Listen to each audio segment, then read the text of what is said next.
हुन्छ Facebook live प्रसारण हेरिरहनुभएका हाम्रा सम्पूर्ण प्रभुका प्रियजनहरूलाई आजको यस फेसबुक लाइभ सेवामा हामी हार्दिक स्वागत गर्न चाहन्छौँ। साथै ख्रिस्टीय अभिवादन जय मसीह। र आउनुहोस् आजको यस सेवालाई हामी सुरुको प्रार्थना गरेर अगाडि बढाउनेछौँ। पवित्र आत्मा परमेश्वर, हामी तपाईको शरणमा आउँदछौँ यो समयमा र प्रभु हामी तपाईलाई धन्यवाद भन्दछौँ। यो बिहानीको समयमा प्रभु तपाईको आराधना गर्न, तपाईको नजिक आउन, तपाईको वचनबाट प्रभु आत्मिकी भोजन ग्रहण गर्नको लागि आज हामी भेला भएको छौँ, उपस्थित भएको छौँ। प्रभु तपाईँ परमेश्वरको जिउँदो उपस्थिति आज हाम्रो माझमा तपाईँ परमेश्वरले दिनुभएको होस् भनिकन हामी प्रार्थना गर्दछौँ। हामीले गाउने गान भजन कोरसहरूलाई पवित्र आत्माको अभिषेक भन्दछौँ। गाउने स्वर गलाहरूमा अभिषेक गर्नुहोस्, वाद्यवादक बजाउने हातहरूमा अभिषेक गर्नुहोस्। सम्पूर्ण टेक्निकल डिपार्टलाई म तपाईँको हातमा राख्दछु। पवित्र आत्माको अभिषेक अनि छुवाई भन्दछु। वचन बोल्नुहुने तपाईँको दास छोरालाई पवित्र आत्माको छुवाई अहिलेदेखि नै भन्दछौँ। र जो जति प्रभु यो समयमा हामीलाई हेरिरहनु भएको छ, उहाँहरू प्रत्येक जुन जुन स्थानमा हुनुहुन्छ त्यो स्थानमा तपाईँ परमेश्वरको जिउँदो उपस्थिति आफ्नो छोराछोरीहरूको माझमा तपाईँ परमेश्वरले दिनुभएको होस् भनिकन हामी प्रार्थना गर्दछौँ। आजको यो सेवाको सुरुदेखि अन्त्यसम्म तपाईँ परमेश्वर हाम्रो साथमा रहनुहोस्। धन्यवाद छ। बाँकी सम्पूर्ण समयलाई हामी तपाईँको हातमा राख्दै आशिष माग्छौँ येशू प्रभुको नाउँमा, आमेन। र आउनुहोस् यो समयमा हामी एउटा भजनलाई गाउनेछौँ। भजनको बोल रहेको छ, देऊ प्रभुलाई भेटिदेऊ, जुन नापले तिमी दिन्छौ सोही नापले तिमीलाई दिइनेछ, देऊ प्रभुलाई भेटिदेऊ।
आमेन। र साँच्चै नै यो भजनबाट परमेश्वरको महिमा भएको होस्। अवश्य पनि जुन नापले तिमी दिन्छौ सोही नापले तिमीलाई दिइनेछ, देऊ प्रभुलाई भेटिदेऊ। भजनले यही नै बताउँदै थियो। र अब चाहिँ हामी एउटा कोरसलाई गाउनेछौँ। Coarse number 111। कोरसको बोल रहेको छ, परमेश्वरको चोखो वेदीमा चढाउँछु यो मेरो जीवन। यो कोरसलाई गाउँदै हामी एकैछिन परमेश्वरको उपस्थितिमा जानेछौँ र उहाँलाई आराधना चढाउनेछौँ।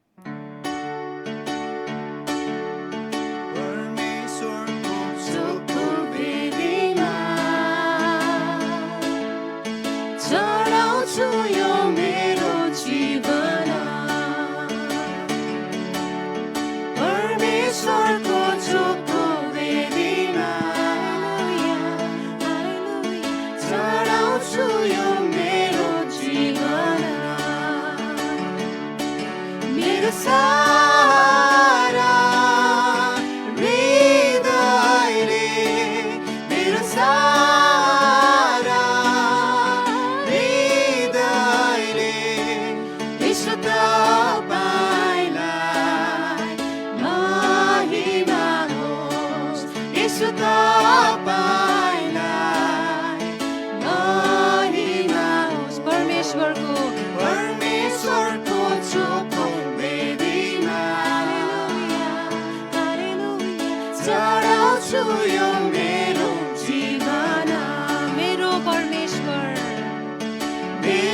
परमेश्वर मेरो सहारा तपाईको बचा मेरो ज्योति मेरो परमेश्वर मेरो सहारा तपाईको बचा मेरो ज्योति अन्धकारमा पनि मलाई ज्योति दिने अन्धकारमा पनि मलाई ज्योति दिने यसो तपाईलाई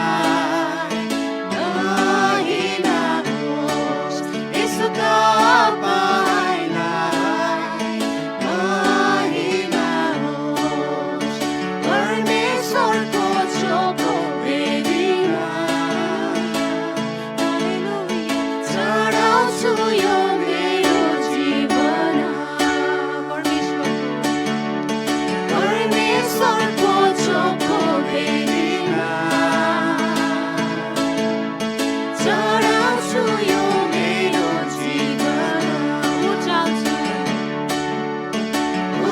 उचाल्छु मेरा यी दुई हात धन्यवादको भेटिदिनलाई उचाल्छु मेरा यी दुई हात धन्यवादको भेटिदिनलाई मेरो सारा हृदयले मेरो सारा हृदयले यसो तपाईलाई जय जयकार होस् यसो तपाईलाई जय जयकार होस् परमेश्वरको चोखो वेदीमा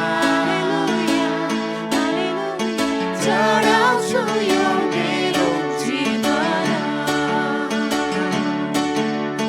परमेश्वरको चोखो वेदीमा चढाउँछु यो मेरो जीवन मेरो सारा हृदयले मेरो सारा हृदयले मेरो सारा हृदयले यसो तपाईलाई महिमाहोस् यसो तपाईलाई महिमाहोस् परमेश्वरको चोखो वेदीमा चढाउँछु यो मेरो जीवन पवित्र आत्मा परमेश्वर हामी तपाईँलाई धन्यवाद गर्दछौँ यो समयमा साँच्चै नै प्रभु हामी तपाईँको शरणमा आउँदछौँ ओ येशू तपाईँलाई धन्यवाद येशू रिया बेन्दुरो बुशान्दाराबा ओ रिया बेन्दुरो बुशान्दाराबा रिया बेन्दुरो बुशान्दाराबा ओ रिया बेन्दुरो बुशान्दाराबा रिया बेन्दुरो बुशान्दाराबा हालेलुया हालेलुया हालेलुया हालेलुया धन्यवाद धन्यवाद धन्यवाद धन्यवाद धन्यवाद धन्यवाद धन्यवाद धन्यवाद धन्यवाद धन्यवाद ओ येशू तपाईँलाई धन्यवाद धन्यवाद धन्यवाद ओ रिया बेन्दुरो बुशान्दाराबा रिया बेन्दुरो बुशान्दाराबा प्रशंसा प्रशंसा प्रशंसा प्रशंसा प्रशंसा ओ हालेलुया हालेलुया हालेलुया हालेलुया हालेलुया हालेलुया हालेलुया रिया बेन्दुरो बुशान्दाराबा हालेलुया हालेलुया रिया बेन्दुरो बुशान्दाराबा हालेलुया धन्यवाद धन्यवाद धन्यवाद धन्यवाद धन्यवाद धन्यवाद आराधना इज्जत भक्ति चढाउँदछौँ ओ तपाईँको नामलाई धन्यवाद धन्यवाद धन्यवाद गर्दछौँ पवित्र आत्मा परमेश्वर हालेलुया हालेलुया हालेलुया रिया बेन्दुरो बुशान्दाराबा रिया बेन्दुरो बुशान्दाराबा तपाईँ जिउँदो परमेश्वर तपाईँ जीवित परमेश्वरको नामलाई हामी धन्यवाद गर्दछौँ पवित्र पवित्र पवित्र पवित्र ओ रिया बेन्दुरो बुशान्दाराबा रिया बेन्दुरो बुशान्दाराबा धन्यवाद धन्यवाद धन्यवाद धन्यवाद धन्यवाद धन्यवाद धन्यवाद धन्यवाद धन्यवाद तपाईँको नामलाई उचाल्दछौँ येशू तपाईँको नामलाई उचाल्दछौँ रिया बेन्दुरु शान्दरबा धन्यवाद धन्यवाद ओ पवित्र आत्मा परमेश्वर धन्यवाद धन्यवाद साँच्चै नै प्रभु हामी तपाईको आराधना गर्दछौँ तपाईको शरणमा आउँदछौँ प्रभु साँच्चै नै अब म घट्दछु येशू तपाईँ बढ्नुहोस् प्रभु येशू तपाईँ उचालिनुहोस् प्रभु हामी तपाईलाई आराधना भन्दछौँ हामी तपाईलाई आराधना भन्दछौँ येशू हालेलुया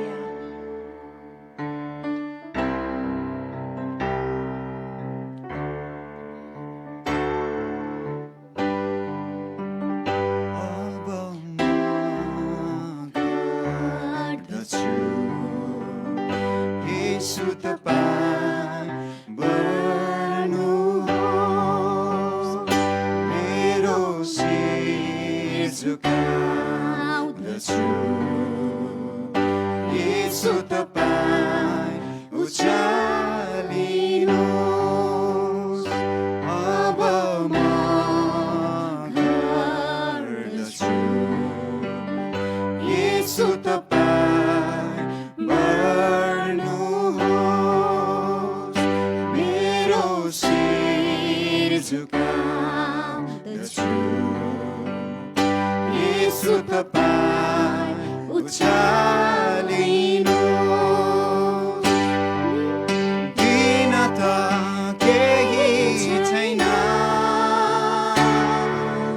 येशू मेरोमा दिन त यही सक्छु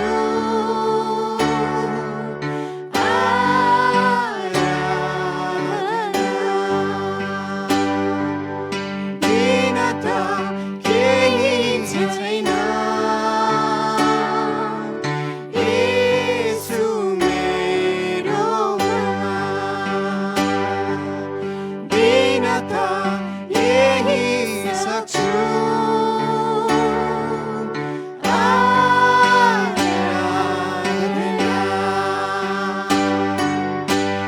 आराधना आराधना आराधना येशू आराधना आराधना आराधना येशू दिन त केही छैन येशू मेरोमा दिन त यही सक्छु आराधना दिन त केही छैन येशू मेरोमा दिन त यही सक्छु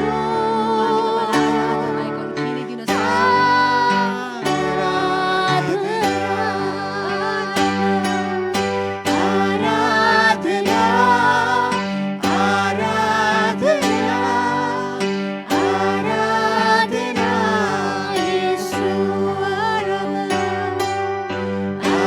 आराधना आराधना येशू आराधना आराधना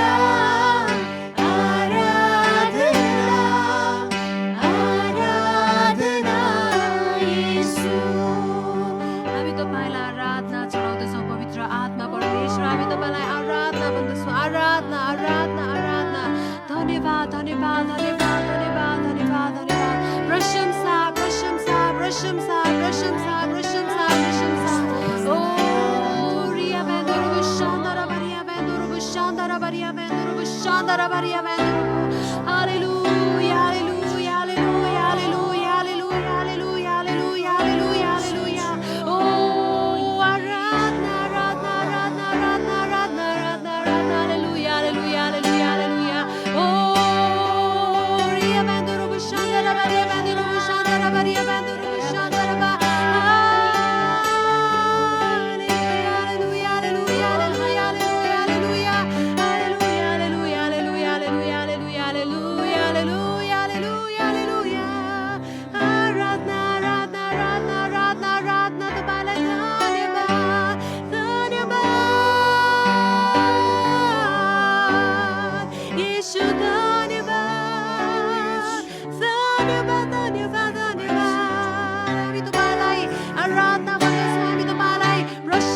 भन्दछौँ हामी तपाईँलाई धन्यवाद धन्यवाद भन्दछौँ प्रभु तपाईँ प्रेमिलो परमेश्वरको नाममा हामी धन्यवाद भन्दछौँ तपाईँ उच्चमा विराजमान हुनुहुने परमेश्वर तपाईँ महिमाको योग्य परमेश्वरलाई हामी धन्यवाद भन्दछौँ धन्यवाद ओ प्रभु दिन त हामी किनै सक्छौँ र प्रभुजी साँच्चै नै हामी तपाईँलाई हाम्रो अन्तस्करणको आराधना बाहेक हामी तपाईँलाई दिन किनै सक्छौँ र प्रभु हामी तपाईँलाई धन्यवाद भन्दछौँ आराधना भन्दछौँ आराधना भन्दछौँ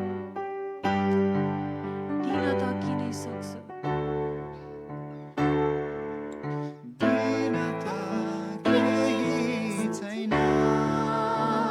पवित्र आत्मा परमेश्वर येशू मेरो दिन त यही सक्छु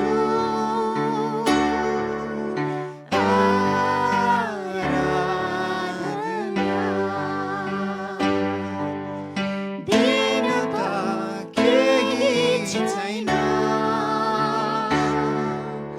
येशू मेरो दिन त यही सक्छु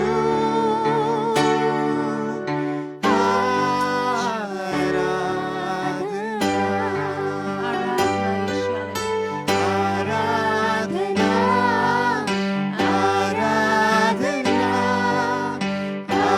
आराधना येशू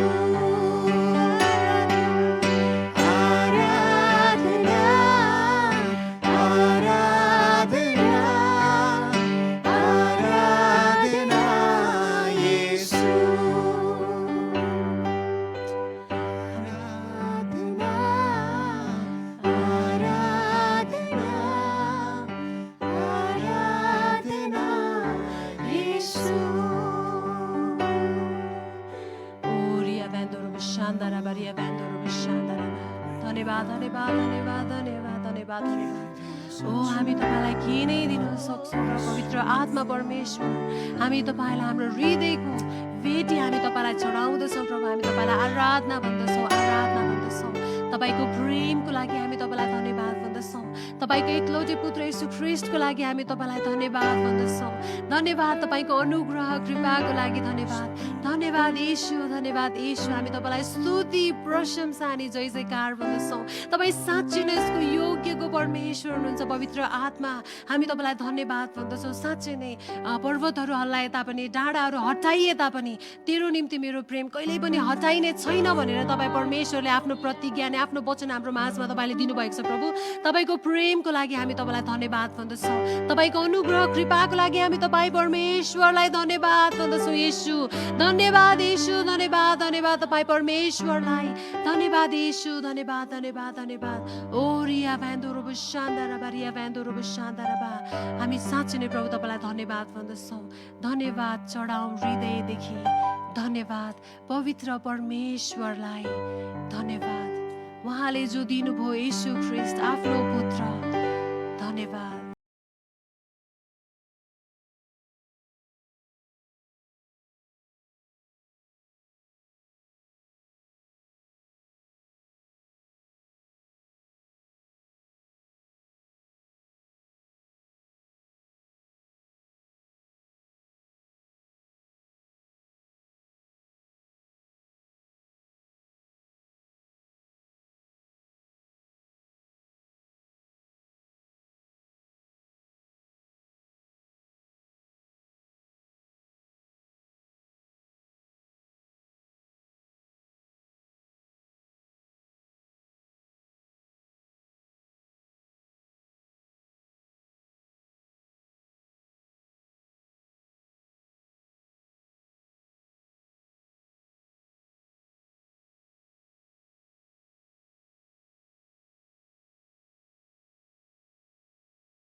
पवित्र आत्मा परमेश्वर, तपाईँको अनुग्रहको लागि हामी तपाईँलाई धन्यवाद भन्दछौँ।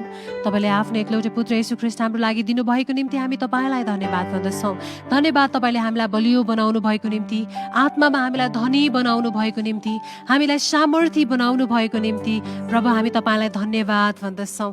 धन्यवाद धन्यवाद। हरेक अवस्था परिस्थितिमाथि विजयी बनाउनु हुने परमेश्वर, तपाईँ राजाहरूका पनि महाराजा अनि प्रभुहरूका पनि महान परमेश्वर, हाम्रो हृदयदेखि नै तपाईँ परमेश्वरलाई हामी धन्यवाद भन्दछौँ। धन्यवाद येशू, धन्यवाद तपाईँ परमेश्वरको नाउँलाई। तपाईँको जिउँदो उपस्थिति प्रभु साँच्चै नै आज हाम्रो माझमा तपाईँ परमेश्वरले दिनुभएको छ। तपाईँको छोराछोरीहरू जहाँ हुनुहुन्छ त्यो ठाउँमा तपाईँ परमेश्वरले आफ्नो जिउँदो उपस्थिति दिनुभएको छ। हामी तपाईँलाई धन्यवाद भन्दछौँ। हाम्रो हृदयको अन्तस्करणदेखिको यो आराधना अनि यो भेटीलाई तपाईँले ग्रहण गर्नुभएको छ प्रभु।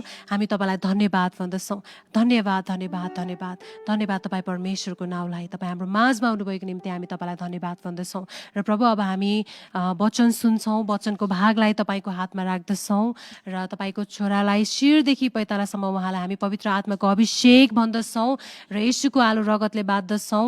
र प्रभु, साँच्चै नै उहाँको ओठ जिब्रो गलामा तपाईँ परमेश्वर हुनुहोस्, उहाँले बोल्ने शब्द शब्दमा तपाईँ परमेश्वर हुनुहोस्। स्वर्गीय प्रकाश, वचनको प्रकाश तपाईँ परमेश्वरले दिनुहोस्। सुन्ने हामी प्रत्येकलाई पनि तयारी गर्नुहोस् प्रभु, हाम्रो हृदयलाई तयारी गरिदिनुहोस्, आत्मिक कानहरूलाई अभिषेक गरिदिनुहोस् भनिकन हामी प्रार्थना गर्दछौँ। र परमेश्वरको वचनलाई सुन्न नदिने ती बाधा लिएर आउने आत्माहरूलाई हामी येशूको नाउँमा इन्कार गर्दछौँ। अन्धकारको शक्ति येशूको नाउँमा तँलाई इन्कार गर्दछौँ। परमेश्वरको वचनलाई तैँले चोरेर लान पाउने छैनस्, येशूको नाउँमा इन्कार गर्दछौँ। र प्रभु, वचन बोल्ने र सुन्ने दुवै पक्षमा तपाईँ परमेश्वर हुनुहोस् भन्दै अब बाँकी सम्पूर्ण समय तपाईँको हातमा राख्दै आशिष माग्छौँ येशू प्रभुको नाउँमा, आमेन। र हुन्छ, यो समय हाम्रो आदरणीय गुरुबालाई म दिन चाहन्छु।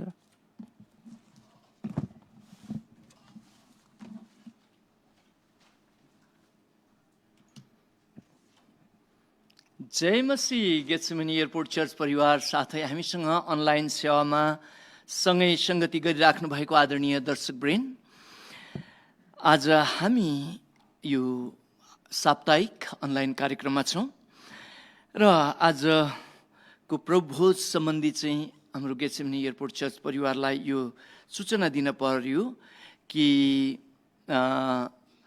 पास्टर अभिषेक बाबु र गुरामा एउटा दफन कार्यमा जानुभएको थियो।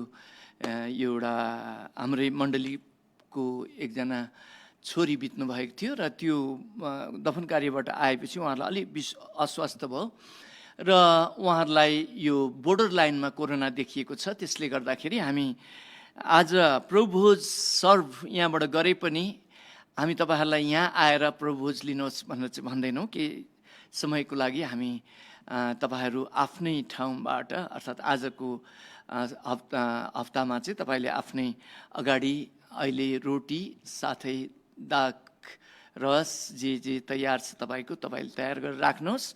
म वचन बाँडिसके पछाडि म प्रभुभोजको लागि प्रार्थना गर्नेछु। त्यस समयमा हामी सँगै लिन सक्नेछौँ। तर तपाईँहरूलाई आज म चर्चमा प्रभुभोज लिनको लागि जसरी पालो पालो गरेर आउने चलन थियो पहिलाको महिनामा, त्यस कुराको लागि चाहिँ म तपाईँहरूलाई दुःख दिन्न। र आजको वचनको शीर्षक रहेको छ दशंश किन दिने। प्रिय दाजुभाइ दिदीबहिनीहरू, म लुकाको पुस्तक 6 अध्यायको 38 पदबाट आजको वचनको थालनी गर्न गइरहेको छु। लुकाको पुस्तक 6 अध्यायको 38 पदबाट प्रभु येशूले यस खण्डमा यसो भन्नुभयो, देव र तिमीहरूलाई पनि दिइनेछ, मानिसहरूले प्रशस्त परिणाममा खाँदी बेसरी हल्लाएर पोखिने गरी तिमीहरूको पोल्टामा राखिदिनेछन्, किनकि जुन नापले तिमीहरू दिन्छौ त्यही नापमा तिमीहरूले पनि फिर्ता पाउनेछौ। यो भनाइ प्रभु येशूको हो। प्रिय दाजुभाइ दिदीबहिनीहरू, र त्यस्तै गरेर म अर्को खण्ड पनि पढिदिन्छु र यो खण्ड हुनेछ लेवीको पुस्तक 27 अध्यायको 30 पद र 32 पद। तपाईँसँग बाइबल छ भने तपाईँले बाइबल खोल्न सक्नुहुनेछ र त्यहीँ पनि पढ्न सक्नुहुनेछ। छैन भने मैले पढेकोलाई नै तपाईँले स्वाभाविक सम्झिन होला। लेवीको पुस्तक 27 अध्यायको 30 पद र 32 पदमा परमप्रभु परमेश्वरले मोसालाई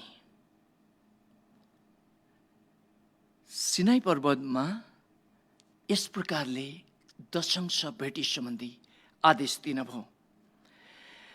रुखहरूका फल वा जमिनको बिउको होस्, भूमिका उब्जनीको दशांश परमप्रभुको हो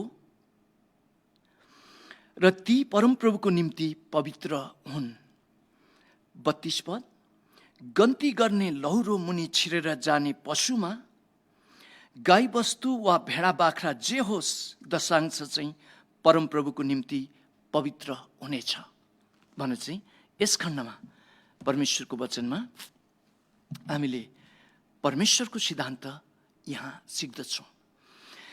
यो पाउने कुराहरू सम्बन्धीको चाहिँ प्रिय दाजुभाइ दिदीबहिनीहरू, परमेश्वरको सिद्धान्तमा चाहिँ दिन पर्छ पहिला भनेर चाहिँ उहाँले त्यो सिद्धान्त हामीलाई दिनुभएको छ। एउटा किसानले जबसम्म बिउ छर्दैन तबसम्म उसले फसल भित्राउन सक्दैन र एउटा किसानले फसल भित्राउनको लागि उसले पहिला बिउ छर्न पर्छ। प्रिय दाजुभाइ दिदीबहिनीहरू, कसैले बिउ नै खाइदियो भने उसले फेरि फसल भित्राउन सक्दैन। र यहाँ लुकाको पुस्तक 6:38 जब सृष्टिकर्ता परमेश्वर मसिहा येशू भएर धरतीमा आउनुभयो, उहाँले यहाँ स्पष्ट भन्नुभयो कि देव र तिमीहरूलाई दिइनेछ, खाद्दी खाद्दी बेसरी हल्लाएर राख्ने ठाउँ पनि नहुने गरी उहाँले दिनुहुनेछ भन्ने कुरा हामीले प्रभु येशूले नै भन्नुभएको कुराहरूबाट सुन्यौँ भने लेवीको पुस्तक 27:30 र 32 पदबाट दशांश चाहिँ परमेश्वरको हो। यसको अर्थ तपाईँले 100 रुपियाँ कमाउनु भयो भने 10 रुपियाँ प्रभुको हो। तपाईँले 1000 कमाउनु भयो भने 100 रुपियाँ प्रभुको हो। तपाईँले 1 लाख कमाउनु भयो भने 10,000 रुपियाँ प्रभुको हो। 10% चाहिँ प्रभुको हो भनिकन बाइबलले स्पष्ट गरेको छ। चाहे यो अनुग्रहको समयमा होस्, चाहे यो चाहिँ व्यवस्थाको समयमा होस्, दशंश लागू भएको हामी देख्दछौँ। र दशंश तिर्नु हुँदाखेरि आफ्नो आय स्रोतको 10% भनेर मैले भर्खरै भने, कति व्यापार गर्दै गर्नु भएका हाम्रो जो मण्डली परिवारका छोराछोरीहरू हुनुहुन्छ, उहाँहरूले कहिलेकाहीँ मलाई प्रश्न गर्नुहुन्छ, गुरुबा मैले सबै बेचेको कुराहरूको 10% दैनिक छुटाउने कि कसो भनेर चाहिँ सोध्नुहुन्छ। यस प्रश्नको उत्तर मैले यसरी दिने गरेको छु, त्यसमा चाहिँ नाफाबाट चाहिँ तपाईँले 10% दिनुपर्ने हो। र प्रिय दाजुभाइ दिदीबहिनीहरू, अनुग्रहमा पनि त्यहाँ दशंश बुझाएको देखिन्छ। व्यवस्था चाहिँ सिनाई पर्वतबाट मोसा मार्फत सुरु भएको भनेर चाहिँ बाइबलले स्पष्ट गर्दछ। तर अब्राहमले मल्कीसदेक प्रधान परमेश्वरको महापुजारीको अगाडि दशंश बुझाउनु भयो भनेर त्यहाँ लेखिएको छ। इसाकले दशंश बुझाउनु भयो भनेर लेखिएको छ। याकुबले दशंश बुझाउनु भयो भनेर लेखिएको छ। याकुब मामली जाँदै हुनुहुन्थ्यो, एउटा ढुङ्गाको सिरानी लगाएर त्यहाँ सुत्नु भएको, त स्वर्ग खोलियो, त्यहाँ एउटा सिँढीमा स्वर्गदूत तल माथि गरिरहेको उहाँले देख्नुभयो र त्यस ठाउँबाट उहाँ बिहान जुरुक्कै उठ्नु भएर उहाँले प्रार्थना गर्दा भन्नुभयो यो ठाउँको नाम बेथेल रहनेछ, परमेश्वरको घर रहनेछ भन्नाले मण्डलीकै अर्थमा उहाँले भन्नुभयो परमेश्वरको घर रहनेछ र जीवित परमेश्वर बाबु तपाईँले मलाई जे कुराहरू दिनुभयो त्यस कुराहरूको म दशंश म तपाईँलाई बुझाउँछु भनेर चाहिँ यहाँ याकुबले भन्नुभएको। याकुब त्यस समयमा अनुग्रहको समयमा हुनुहुन्थ्यो। त्यो अवस्थामा व्यवस्था लागू भएको थिएन। मोसाले दशंश बुझाउनु भएको हामी देख्दछौँ। मोसा स्वयंले नै दशंशको विधि दिनुभएको व्यक्तिले दशंश बुझाउनु भएन भन्ने कुराको अर्थै लाग्दैन। यौसुले दशंश बुझाउनु भयो, दाउदले दशंश बुझाउनु भयो, दानियलले दशंश बुझाउनु भयो र प्रभु येशू स्वयंले पनि धरतीमा आउनु हुँदाखेरि परमेश्वरको व्यवस्था पुरा होस् भनेर उहाँले पनि दशंश बुझाउनु भयो। मत्तीको पुस्तक 23 अध्यायको 23 पदमा शास्त्री र फरिसीहरूलाई उहाँले भन्नुहुँदाखेरि तिमीहरूले सानातिना कुराहरूको दशंश तिर्दछौ, यो पनि गर्नुपर्छ र अन्य कुराहरू पनि मान्नुपर्छ भनेर चाहिँ भन्नुभयो भने अर्को एकपटक उहाँले एउटा सिक्का ल्याइ माग्नुभयो र सिक्का देखाउँदै उहाँले भन्नुभयो जो सिजरको हो सिजरलाई दियो र जो परमेश्वरको हो परमेश्वरलाई दियो भनेर चाहिँ उहाँले भन्नुभयो। त्यसको अर्थ यहाँ सिनाई पर्वतमा मूसालाई परमप्रभु परमेश्वरले दशंश त परमप्रभुको हो भनेर चाहिँ भनिसक्नु भएको छ र दशंश बुझाओ भनेर चाहिँ प्रभुले भन्नुभयो भने उहाँले निश्चय दशंश बुझाउनु भयो र उहाँका चेलाहरूले पनि दशंश बुझाउनु भयो र दशंश हामीलाई पनि बुझाउनु भनेर चाहिँ उहाँले भन्नुभएको छ। र त्यसो हो भने हाम्रो कमाइबाट हाम्रो आय स्रोतबाट हामीले पाएका कुराहरूबाट हामीले दशंश कहाँ ल्याउने भन्ने कुराहरू सम्बन्धी चाहिँ प्रिय दाजुभाइ दिदीबहिनीहरू, मलाकीको पुस्तक 3 अध्यायको 10 को कमा यो स्पष्ट बताएको छ दशंश चाहिँ परमप्रभुको भवनमा ल्याउनुपर्छ, मण्डलीमा ल्याउनुपर्छ भनेर चाहिँ स्पष्ट बताएको छ। यस खण्डलाई म पढिदिन्छु। यो खण्ड हुनेछ मलाकीको पुस्तक 3 अध्यायको 10 पदको क खण्ड।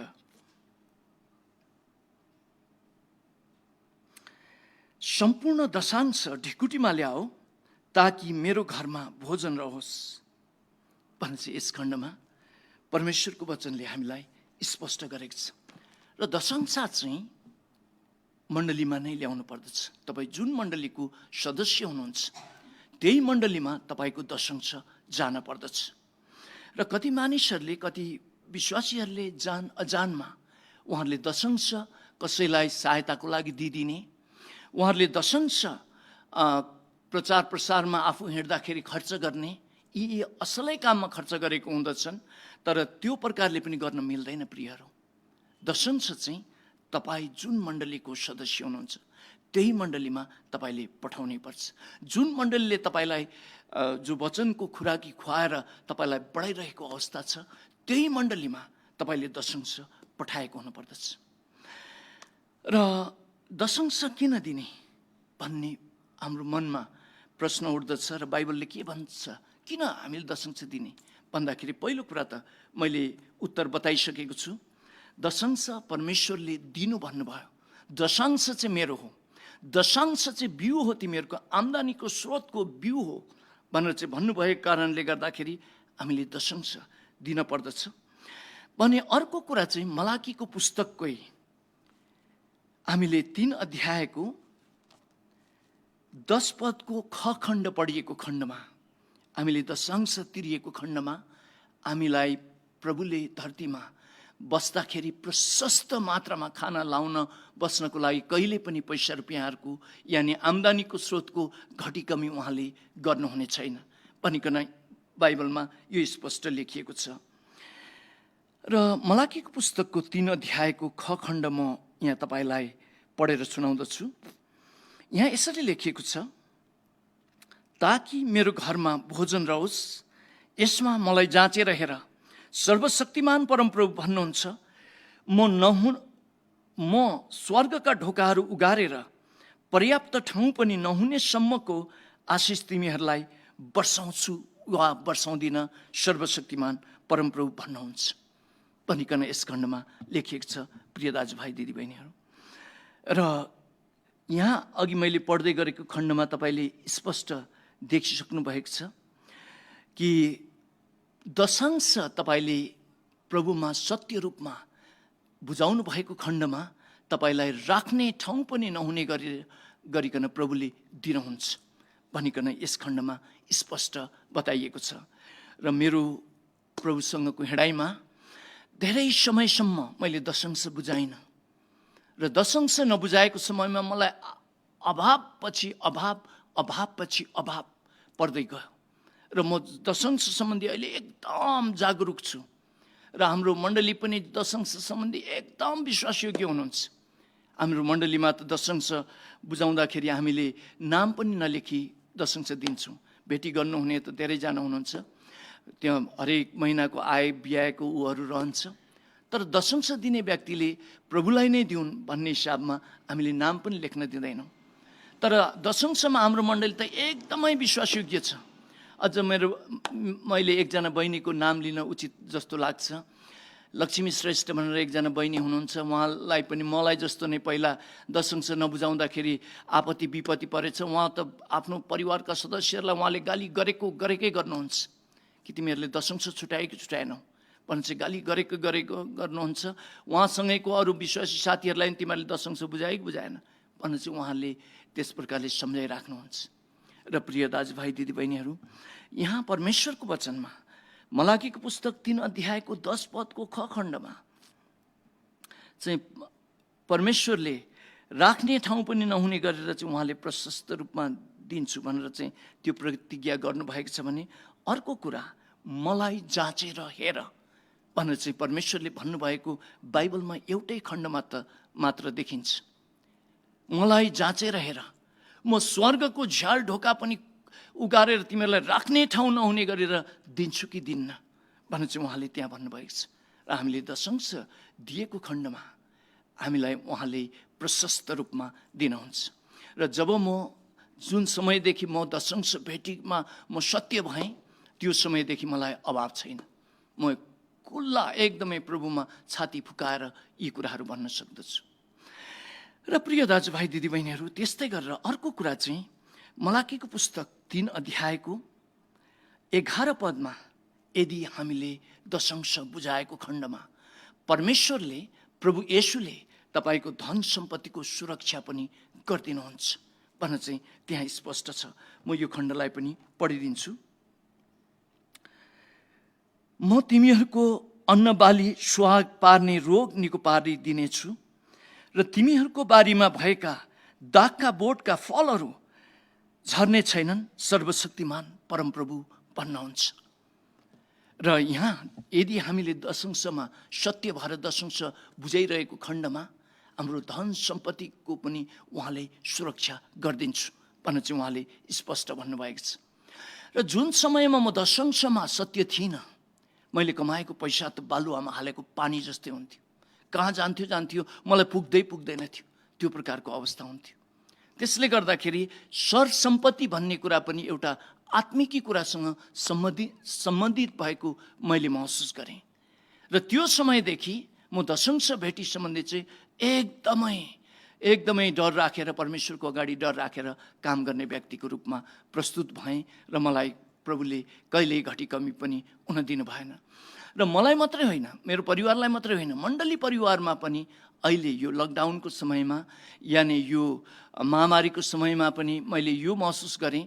अस्ति गुरुआमाले पनि भन्दै हुनुहुन्थ्यो, हाम्रो चर्चको विश्वासीहरू कति विश्वासयोग्य हुनुहुँदो रहेछ, उहाँहरूले कस्तो शिक्षा पाउनु भएको रहेछ। यो समयमा पनि दशंश भेटीमा घटी कमी भएन मण्डलीलाई। र मण्डली ऋणमा थियो, हामीले लगातार ऋण अहिले तिरिरहेका छौँ। र हाम्रो मण्डलीले विश्वासयोग्य प्रकारले दशंश मण्डलीमा हरेक महिना पठाइराख्नु भएको छ। र प्रिय दाजुभाइ दिदीबहिनीहरू, यहाँ दशंश किन तिर्ने भन्ने कुराहरूको उत्तरमा, यदि हामीले दशंश तिरिएको खण्डमा प्रभुले हामीलाई धन सम्पत्ति सम्बन्धी, खाने बस्ने लाउने लुगाहरू सम्बन्धी लगायत हामीलाई आवश्यक चिजहरू सम्बन्धी उहाँले कहिल्यै पनि घटी कमी पार्नुहुन्न। सरसम्पत्ति त उहाँको हो भनेर बाइबलले बताउँदछ। र हामी धरतीमा रहँदाखेरि केही समय यो सरसम्पत्तिलाई हामीले उपभोग गर्ने मात्रै हो।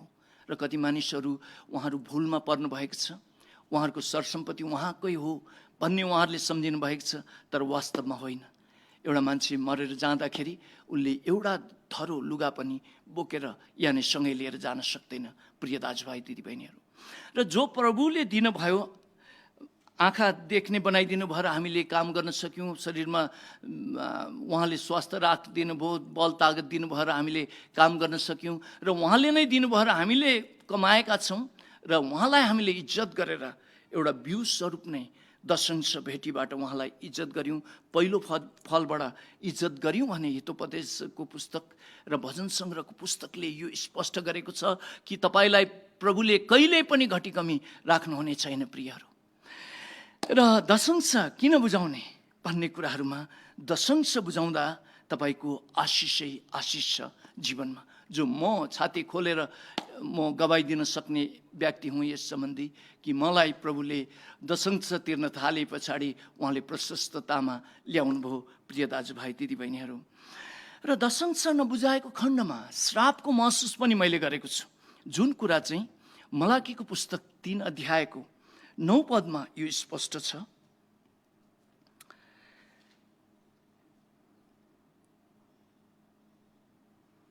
8 र 9 पद म पढिदिन्छु। के कुनै मानिसले परमेश्वरलाई लुट्छ र? तापनि तिमीहरू मलाई लुट्दछौ। तर तिमीहरू सोध्दछौ, कसरी हामीले तपाईँलाई लुट्यौँ र? दशांशको भेटीमा। 9 पद, श्राप परेर तिमीहरू श्रापित भयौ, किनकि तिमीहरूले मलाई लुटिरहेका छौ, तिमीहरू सम्पूर्ण जातिले भनिकन प्रभुले यहाँ स्पष्ट गर्नुभएको छ। र दशांशमा हामी सत्य नभएको खण्डमा हामीलाई श्राप पर्न सक्दछ। र म एउटा दृष्टान्त भन्नु पर्यो। एकजना मानिसले 5,000 रुपियाँ तलब खानुहुँदो रहेछ र उहाँले हरेक महिना 500 रुपियाँ दशांश तिर्नुहुँदो रहेछ र प्रभुले त्यो व्यक्तिलाई आशिष दिनुभएछ। उहाँको तलब बढेर 10,000 पुगेछ। उहाँले महिनाको 1,000 तिर्न सुरु गर्नुभएछ।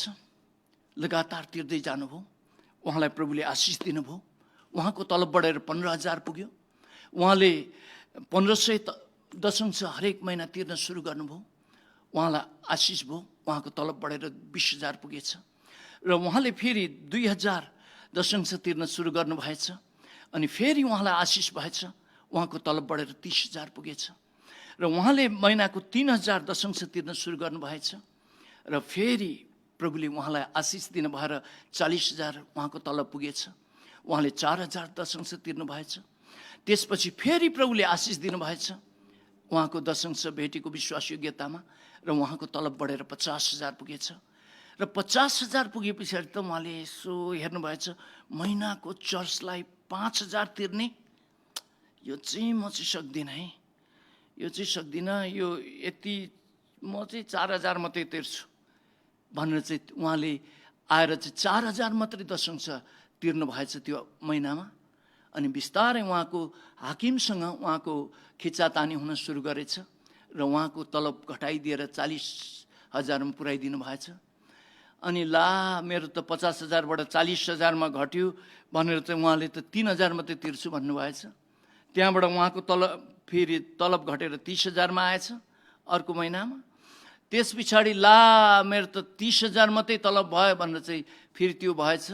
उहाँले मनमा लिएर म 2,000देखि ज्यादा तिर्न सक्दिनँ भनेर चाहिँ भन्नुभएछ। अनि फेरि उहाँले त्यही 2,000 मात्र तिर्नु भएछ। उहाँको तलब घटेर चाहिँ 20,000मा झरेछ। म त सक्दिनँ है, मेरो त दुनियाँभर गयो, आधीभन्दा पनि ज्यादा तलब घट्यो भनेर चाहिँ उहाँले चाहिँ 1,000 मात्रै तिर्नु भएछ। 1,000 तिरे पछाडि फेरि त्यो साउले चाहिँ गए पनि यो जाओस्, यसले राम्रो काम गरेन भन्ने सोच्नु भएर चाहिँ 10,000मा उहाँले तलब घटाइदिनु भएछ। 10,000 उहाँको तलब भए पछाडि चाहिँ अनि उहाँले सम्झिनु भएछ कि ओहो, मैले त दशांशमा प्रभुलाई यसरी लुटेको कारणले गर्दा मेरो तलबमा खिचातानी भएको हो भनेर चाहिँ अनि फेरि उसले चाहिँ फेरि तलबमा सत्य भएर अनि भनेको भन्दा पनि बरु ज्यादा उहाँले दिन सुरु गर्नुभएछ अरे। र प्रिय दाजुभाइ दिदीबहिनीहरू, यो जो मैले दिएको भनेको दृष्टान्तमा त्यहाँ सत्यता छ।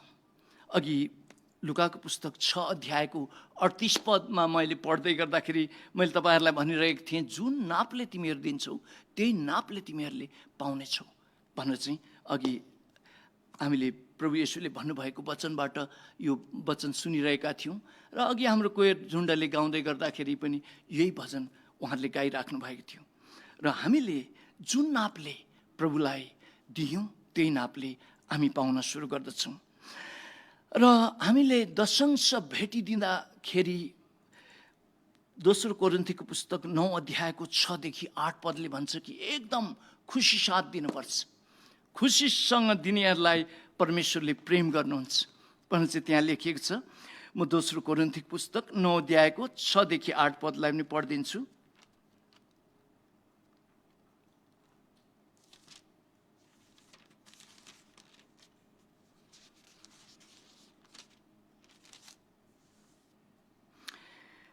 दोस्रो कोरिन्थीको पुस्तक 9 अध्यायको 6 देखि 8 पद। तर कुरा यही हो कि थोरै छर्नेले थोरै नै कट्नी गर्दछ र प्रशस्तसँग छर्नेले प्रशस्तसँग कट्नी गर्दछ। अनि हरेक मानिसले आफ्नो मनमा सङ्कल्प गरे बमोजिम दियोस्, इच्छा नभई होइन, न त कर कापमा परेर, किनभने खुसी साथ दिनेलाई परमेश्वरले प्रेम गर्नुहुन्छ। यहाँ हामीले दशंश भेटी पहिलो फल प्रभुलाई दिने कुरा जे जति कुराहरू छ ती कुराहरू दिँदाखेरि हामी एकदमै खुसी साथ दिनुपर्छ भनिकन परमेश्वरको वचनमा यो स्पष्ट छ। कैन र हाबिलमा यही फरक पाइयो प्रिय दाजुभाइ दिदीबहिनीहरू। आदमको सुरुको छोरा, जेठा छोरा र माइला छोरामा, माइला छोराले परमेश्वरलाई दिन पाइयो वाह भन्ने हिसाबले उहाँले चाहिँ त्यो सबभन्दा असल, उहाँको भेडाहरूमध्ये पनि सबभन्दा स्वस्थकर, त्यसको मासु पनि सबभन्दा असल चाहिँ परमप्रभु परमेश्वरलाई उहाँले चढाउनु भयो। परमेश्वरले त्यस कुरालाई स्वीकार्नु भयो। तर कैनले चाहिँ हेत्तेरिका परमेश्वरलाई फेरि दिनुपर्ने भयो भनेर चाहिँ उसले कमाएको खेतीपातीको अन्नपात केही चाहिँ स्वाटै उठायो, लिएर गएर दियो। त्यो कुरालाई परमप्रभु परमेश्वरले स्वीकार गर्न भएन। त्यसले गर्दाखेरि जब तपाईँले दशंश दिनुहुन्छ, वाह परमेश्वरलाई दिन पाइयो भनेर चाहिँ त्यो आनन्द, त्यो खुसी तपाईँ र मेरो हृदयमा हुनपर्छ भनेर चाहिँ बाइबलले बताएको प्रिय दाजुभाइ दिदीबहिनीहरू। र त्यस्तै गरेर कतिखेर दशंश बुझाउने भन्ने प्रश्नको उत्तरमा चाहिँ जब आम्दानी हुन्छ तपाईँले दशंश बुझाइहाल्नु उचित हुँदछ। किनकि दशंश तपाईँले घरमा राख्नुभयो भने त्यहाँ तपाईँलाई परीक्षा पनि हुन सक्दछ र कुनै कुराहरूको लागि पैसा रुपियाँहरूको आवश्यकता पर्यो, अरू पैसा रुपियाँहरू छैन, दशंश त्यो बिउ मात्रै त्यहाँ बाँकी रहेको छ। त्यस अवस्थामा ठिकै छ, म अहिले यो चलाइहाल्छु, पछाडि म फेरि पुर्ताल गर्छु भनेर चाहिँ तपाईँले त्यसरी चलाउनु भयो भने तपाईँले फेरि पुर्ताल नगर्नु पनि सक्नुहुन्छ र त्यसरी चलाउनु मिल्दैन पनि भनेर बाइबलले बताएको छ। त्यसले गर्दाखेरि जब तपाईँलाई आम्दानी हुन्छ, जब तपाईँले तलब पाउनुहुन्छ, जब तपाईँले फसल भित्र्याउनुहुन्छ, तुरुन्तै परमेश्वरको भाग चाहिँ सबभन्दा पछाडि छुटाउने होइन, परमेश्वरको भाग चाहिँ सबभन्दा पहिला छुटाउनुपर्छ, जसरी हाबिलले गर्नुभयो। र त्यसरी सबभन्दा पहिला छुटाउनु भएर तपाईँले परमेश्वरको भवनमा लिएर जानुपर्छ। र नोटहरू पनि एकदम मैले जब दशंश छुटाउँदछु, नोट पनि सफा नोट, टक टक एकदमै नयाँ नोटहरू म त्यसरी छुटाउँदछु। र परमेश्वरलाई दशंश तिर्दाखेरि महिनाको पहिलो हप्तामा ल्याउने टाढो हुनुहुन्छ भने त्यो प्रकारले पठाउने पनि राम्रो कुराहरू हुँदछ। नभएदेखि नजिकै हुनुहुन्छ भने जब तपाईँको आम्दानी भयो तब मण्डलीमा पुर्याइहाल्यो, त्यो गर्नु उचित हुँदछ। र प्रिय दाजुभाइ दिदीबहिनीहरू, त्यस्तै गरेर मण्डलीले केमा दशंश खर्च गर्ने भन्ने प्रश्न तपाईँको हृदयमा उठ्न सक्छ। र बाइबलको वचनले यस सम्बन्धी के भनेको छ भन्दाखेरि परमेश्वरको काममा मण्डलीमा ल्याइएको दशंश चाहिँ दशंश भेटी खर्च गर्नुपर्छ भनेर चाहिँ बाइबलले स्पष्ट गर्दछ। म गन्तीको पुस्तक 18 अध्यायको 21 पद पढेर यस खण्डको प्रश्नको उत्तर म दिँदछु। मण्डलीमा उठेको दशंश भेटी के को लागि खर्च गर्ने? गन्तीको पुस्तक 18 अध्यायको 21 पद,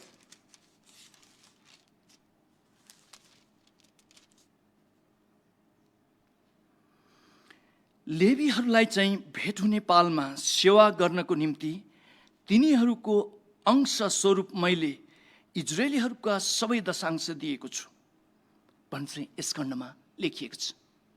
लेवीहरू भन्नाले परमेश्वरको काम गर्ने मानिसहरू, परमेश्वरको फुल टाइम काम गर्ने मानिसहरू भन्नाले पास्टर हुनुभयो, मण्डलीको लगायत मण्डली अन्तर्गत जे जतिले परमेश्वरको कामलाई फुल टाइम दिएर गर्नुभएको छ।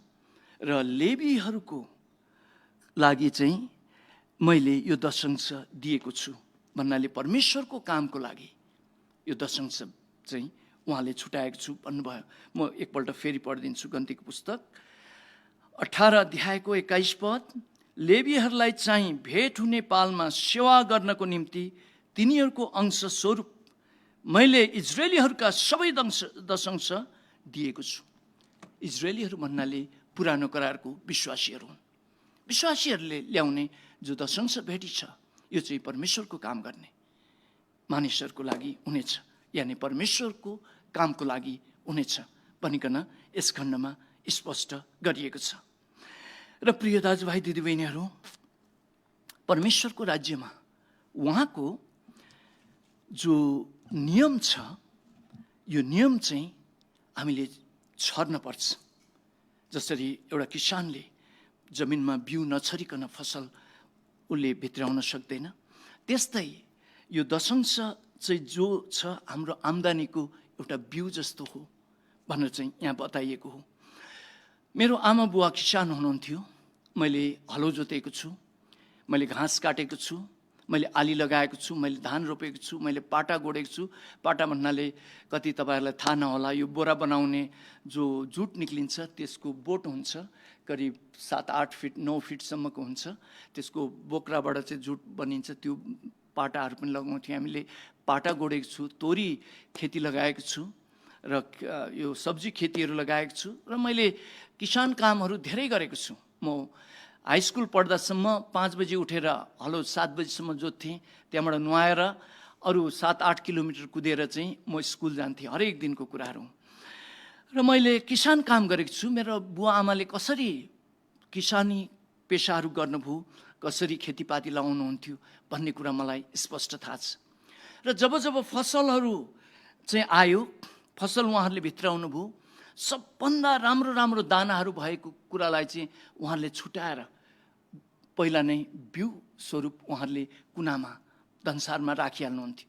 यसलाई चाहिँ नछुनु है, यो चाहिँ बिउ हो, फेरि मिलमा लैजाउला नि तिमीहरूले भनेर चाहिँ उहाँहरूले हामीलाई त्यसो भन्नुहुन्थ्यो।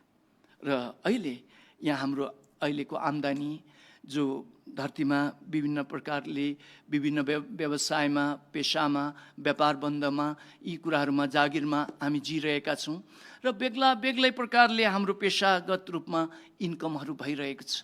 त्यो इन्कमको जो दशांश तपाईँले पाउनु बित्तिकै छुटाउनु चाहिँ यो चाहिँ बिउ, तपाईँको आय स्रोतको एउटा बिउ चाहिँ तपाईँले छुटाउनु भएको हो भन्ने कुरालाई तपाईँले लिनुपर्छ।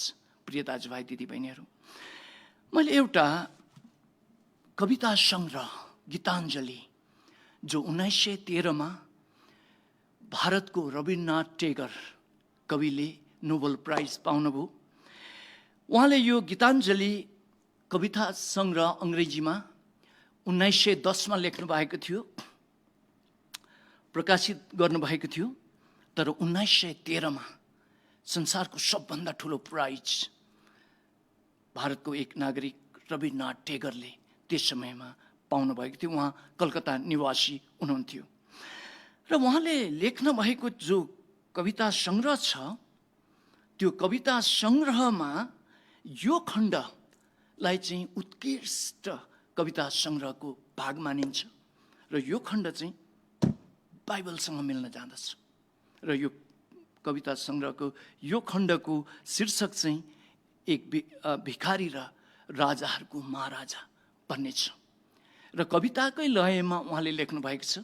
यो खण्डलाई मैले पढेको छु गीताञ्जलीबाट र उहाँले यस प्रकारले प्रस्तुत गर्नुहुन्छ यो कविता कि एक भिखारी एक दिन केही भिख माग्नको लागि भिख माग्ने भाँडो लिएर बाटोमा भिख माग्दै हिँडिरहेको हुँदछ।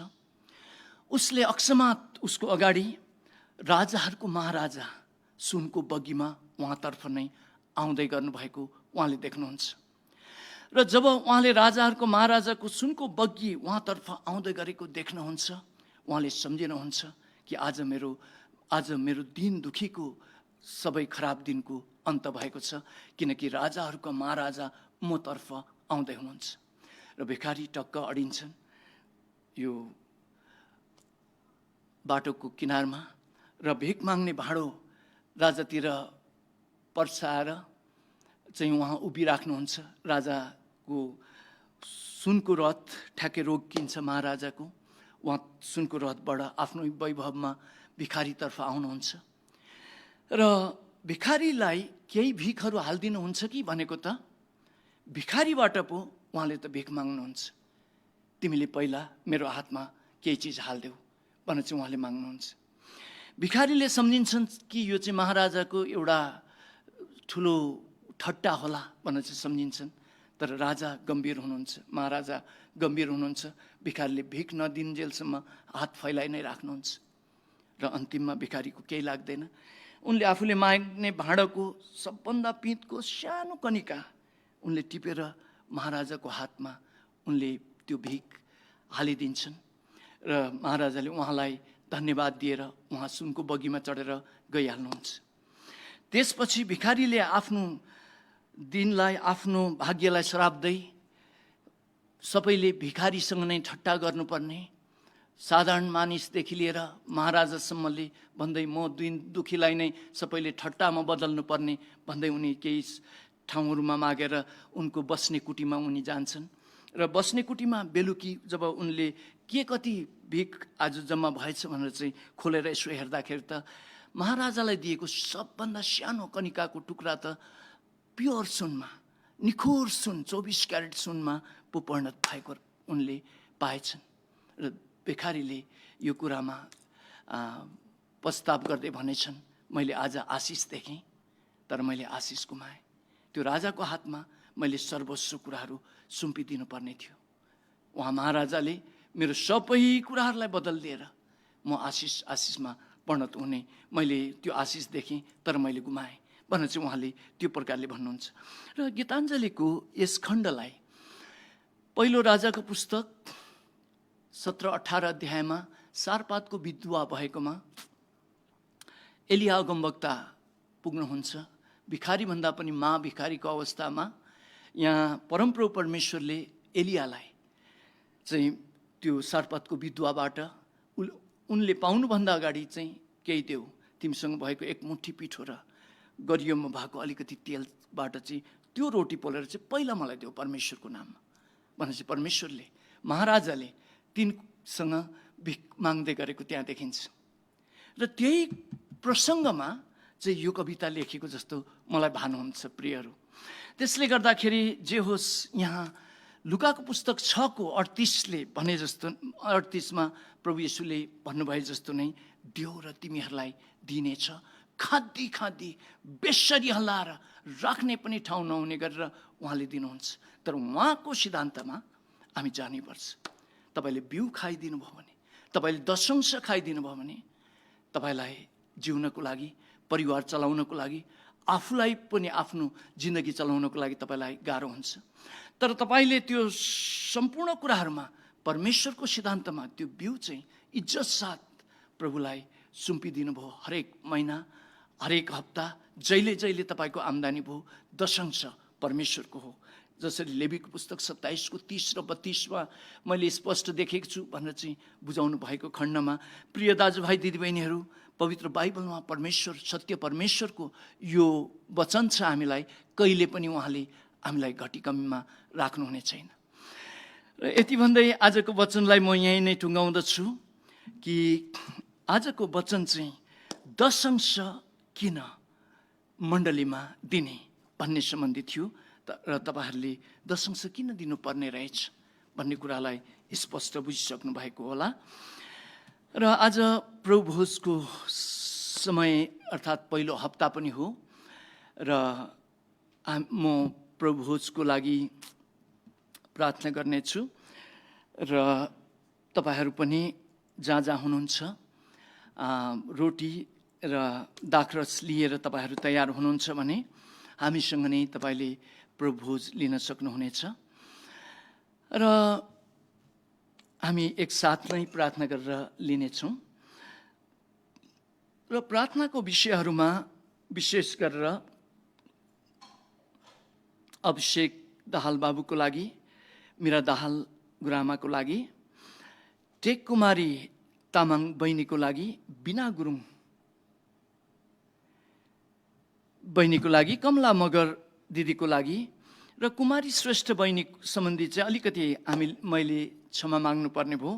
अस्ति चाहिँ अलिक गलत सुनिएछ र त्यो पासपोर्टको समस्या पो हो कि भन्ने प्रकारले हामीले प्रार्थना गऱ्यौँ। तर उहाँको त किडनीमा समस्या छ, उहाँ इराकमा हुनुहुन्छ, किडनीमा समस्या छ भनेर चाहिँ भन्नुभएको रहेछ। र कुमारी श्रेष्ठ बहिनीलाई धेरै धन्यवाद, प्रभुले आशिष दिउन्। तपाईँले पठाउनु भएको जो दशंश, चर्चको दशंश पनि पायौँ र हामीलाई गुरुआमा र मलाई पठाउनु भएको उपहार पनि, यानि गिफ्ट पनि तपाईँले पठाउनु भएको सहायता पनि हामीले पाएका छौँ र प्रभुले तपाईँलाई प्रचुर मात्रामा आशीर्वाद दिनुभएको होस्।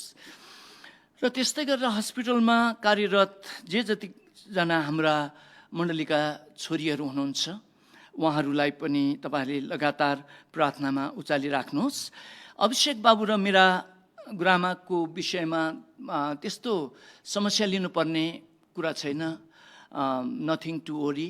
यो चाहिँ कोरोनाको जस्ट बोर्डर लेभल मात्रै छुएको कुराहरू हो। उहाँहरू क्वारेन्टाइनमा भए पनि त्यस्तो समस्याको कुराहरू छैन र तपाईँहरूले प्रार्थनामा चाहिँ लगातार उचालिदिनुहोस्। त्यस्तै गरेर अस्ति म एक ठाउँमा भिजिट गर्दाखेरि एकजना बिरामी हाम्रो मण्डलीको छोरीले भन्दै हुनुहुन्थ्यो कि कति उहाँलाई कसैले दर्शनहरू बताउनु भयो, त्यो दर्शन उहाँले सुन्नु भए पछाडि चाहिँ उहाँलाई एकदम अशान्ति भयो भनेर चाहिँ त्यसरी भन्दै हुनुहुन्थ्यो। तपाईँले त्यसरी दर्शनहरू पनि नबताउनुहोस्। मेरो विचारमा त बिरामीहरूलाई फोन पनि नगर्नु उचित हुँदछ। माफ गर्नुहोस्, मैले यहाँ भुलेको रहेछु, रुक्मिणी दिदी पनि यो केएमसीमा उहाँ छालाको अलिकति यो भएको एलर्जीहरू त्यस्तै के भएकोले गर्दाखेरि उहाँ हस्पिटलाइज हुनुहुन्छ। रुक्मिणी श्रेष्ठ दिदीलाई पनि तपाईँले प्रार्थनामा सम्झिदिनुहोस्। त्यसले गर्दाखेरि बिरामीहरूलाई त प्रार्थना मात्रै गरिदिनुहोस्। उहाँहरूलाई फोन गरेर धेरैजनाले फोन गरेको खण्डमा त उहाँहरू थाक्नु पनि हुन्छ र दर्शन बताउने यो त्यो भन्ने त्यो पनि नगरिदिनुहोस्। बिमारी भएको अवस्थामा मानिसहरू सेन्सिटिभ हुन्छन्। तपाईँले पक्की प्रभुबाट नसुनिकन केही कुरा भनिदिनु भयो भने उनीहरूले त धेरै कुराहरू त्यो सोच्छन् र सुत्नु पनि सक्दैनन्। त्यो प्रकारको अवस्थाहरू हुँदछ। त्यसले गर्दाखेरि तपाईँले उहाँहरूको लागि गरिदिने चाहिँ तपाईँले देखाउने प्रेम चाहिँ प्रार्थना हो र त्यही प्रकारले हामी अगाडि जानेछौँ। र मेरो अगाडि जो दाखरस र प्रभुभोजको रोटी आइसकेको छ र प्रभुभोजको रोटी मैले लिएको छु र देब्रे हातमा दाखरस छ। म प्रार्थना गर्दछु तपाईँहरू पनि जुन जुन ठाउँमा बसेर यो दाखरस र प्रभुभोजको रोटी लिइराख्नु भएको छ भने तपाईँ तयार हुनुहोस् र एकसाथ अब हामी पनि प्रार्थना गर्नेछौँ। यहाँ भएका नानी बाबुहरूले पनि उहाँहरूले लिँदै हुनुहुन्छ। यहाँ हामीलाई क्यामेरामा सहायता गर्नुहुने, कम्प्युटरमा, साउन्डमा लगायत, कोयरमा लगायत यहाँ उहाँहरूले पनि लिँदै हुनुहुन्छ र तपाईँहरूले पनि रोटी र दाखरस लिएर बसिराख्नु भएको छ भने अब हामी एकसाथ रोटी र दाखरस लिनेछौँ र म जब प्रार्थना गर्नेछु तब हामी एकसाथ हामी रोटी र दाखरस यानी प्रभुभोज सँगै लिनेछौँ। र आज चाहिँ तपाईँहरू कृपया प्रभुभोज लिनको लागि चर्चमा नआउनुहोस्। आज हामीले गुरुआमा र अभिषेकको त्यो बिमारको कारणले गर्दाखेरि हामीले तपाईँहरूलाई यहाँ स्वागत गर्न सकेनौँ, त्यसमा हामी क्षमा चाहन्छौँ। र प्राय सबैले लिइसक्नु भएको हातमा उहाँहरूको परिसकेको मैले देखेको छु। यहाँ हाम्रो यहाँ सेवामा सहायता गर्ने हाम्रो भाइ बहिनी छोराछोरीहरूले। अब हामी प्रार्थना गरौँ एकसाथ। परमेश्वर पिता, हामी तपाईँलाई धन्यवाद चढाउँदछौँ। तपाईँले आफ्नो एकलौते पुत्र धरतीमा पठाउनु भएर हाम्रो पाप क्षमा गर्नुभयो क्रुसमा। प्रभु येशू, तपाईँले बगाउनु भएको रगतको सम्झनामा यो दाखरस लिनको लागि हामी गइरहेका छौँ। तपाईँले जो शरीर बलिदान क्रुसमा हाम्रो पापको लागि गर्नुभयो त्यसको लागि हामीले रोटी लिकन त्यो सम्झनामा हामी प्रभु तपाईँ जीवित परमेश्वरले गर्नुभएको कार्यको सम्झनामा विश्वासमा हामी यहाँ खडा छौँ र तपाईँलाई हामी धन्यवाद चढाउँदछौँ। तपाईँले हामीलाई कति धेरै प्रेम गर्नुभयो। धन्यवाद भन्दछौँ जसरी रोटी र दाखरस हामीले समातेर बस्दाखेरि गर्दाखेरि हामीलाई यो पनि याद आउँदछ कि तपाईँले हाम्रो नाम जीवनको पुस्तकमा लेखिसकिदिनु भएको छ। हामी तपाईँलाई धन्यवाद भन्दछौँ र यो रोटी र दाखरसलाई छुनुहोस् र तपाईँका प्रियजनहरू जसले अहिले घरमा नै रोटी र दाखरस लिएर उहाँहरू बसिराख्नु भएको छ, त्यो रोटी र दाखरसलाई छुनुहोस्, पवित्र गर्नुहोस्। र प्रभु, अब हामी रोटी र दाखरसमा सहभागी हुन्छौँ। तपाईँ जीवित परमेश्वर हाम्रो साथमा हुनुभएको छ।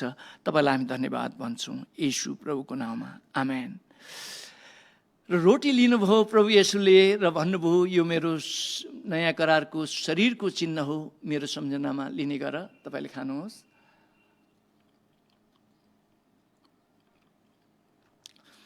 र दाखरस लिनुभयो र प्रभु येशूले भन्नुभयो, यो नयाँ करारको मेरो रगतको चिन्ह हो, तिमीहरूले मेरो सम्झनामा लिने गर भन्नुभयो। र अब हामी दाखरस पिउनेछौँ।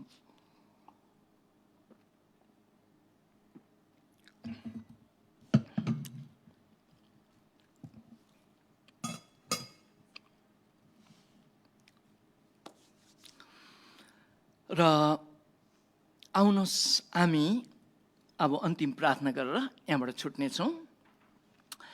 परमेश्वर पिता, हामी तपाईँलाई यस घडी धन्यवाद चढाउँदछौँ आजको साप्ताहिक जो अनलाइन सेवाको लागि। र हामी विशेष गरेर अभिषेक बाबुलाई तपाईँले चङ्गाई दिँदै गर्नुभएको लागि हामी तपाईँलाई धन्यवाद चढाउँदछौँ। तपाईँको हात अभिषेक बाबुको शिरमा परेको होस्। त्यस्तै गरेर गुरामालाई प्रभु, तपाईँले आफ्नी छोरीलाई तपाईँको हात आफ्नी छोरीको शिरमा राखिदिनुहोस् र यो भाइरसले अभिषेक बाबु र गुरामालाई कुनै पनि एफेक्ट असर पार्न नसकेको होस् भनिकन प्रभु म प्रार्थना नि अर्ज बिन्ती चढाउँदछु। तपाईँ यहोवा रफा परमेश्वर हुनुहुन्छ। हामी कुनै पनि कुराहरूमा डराउँदैनौँ, कारण तपाईँ हाम्रो साथमा हुनुहुन्छ प्रभु। त्यस्तै गरेर रुक्मणी दिदीलाई तपाईँको हातमा म राख्दछु। रुक्मणी दिदी जसरी प्रभु हस्पिटलको बेडमा हुनुहुन्छ, उहाँको त्यो छालामा जुन प्रकारले रियाक्सन भएको होस् हो या कुनै पनि कुराहरू भएको कारणले गर्दाखेरि उहाँको छालामा असर परेको छ, अहिले यस घडी हामी येशू मसीहको नाउँमा चङ्गाईको घोषणा बोल्दछौँ, चङ्गाईको घोषणा प्रभु। त्यस्तै गरेर टेक कुमारी तामाङ बहिनीलाई तपाईँ जीवित परमेश्वरको हातमा हामी ल्याउँदछौँ। उहाँको किडनीलाई हामी प्रभु चङ्गाई बोल्दछौँ, छुटकारा बोल्दछौँ, येशू मसीहको नाममा चङ्गाई छुटकारा बोल्दछौँ प्रभु। उहाँको आँखालाई हामी चङ्गाई बोल्दछौँ, उहाँको शिरदेखि पैताला अङ्ग प्रत्यङ्गलाई हामी चङ्गाई बोल्दछौँ जीवित परमेश्वर बाबु।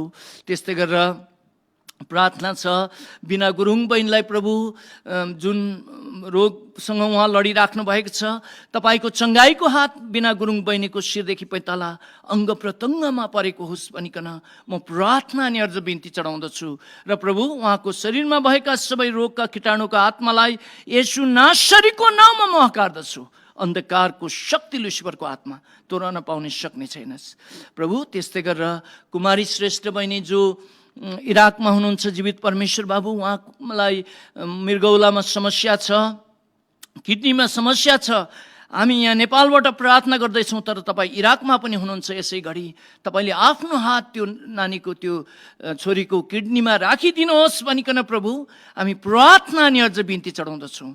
तपाईँ जीवित परमेश्वरले आफ्नी छोरीको त्यो किडनीमा तपाईँको हातले छुइदिनुहोस् प्रभु। त्यस्तै गरेर कमला मगर बहिनी दिदीको जो पिसाबमा समस्या आएको छ, जीवित परमेश्वर बाबु कमला दिदीलाई जो हस्पिटलबाट फर्काएर अहिले घरमा राखिएको छ, तपाईँ जीवित परमेश्वरले त्यो इन्फेक्टेड एरियामा, त्यो असर भएको एरियामा तपाईँले आफ्नो हात राखिदिनुहोस् र येशू मसीहको नाउँमा म चङ्गाईको घोषणा बोल्दछु। अन्धकारको शक्ति लुसिफरको आत्मा तोड्न पाउन सक्ने छैनस् येशू मसीहको नाममा।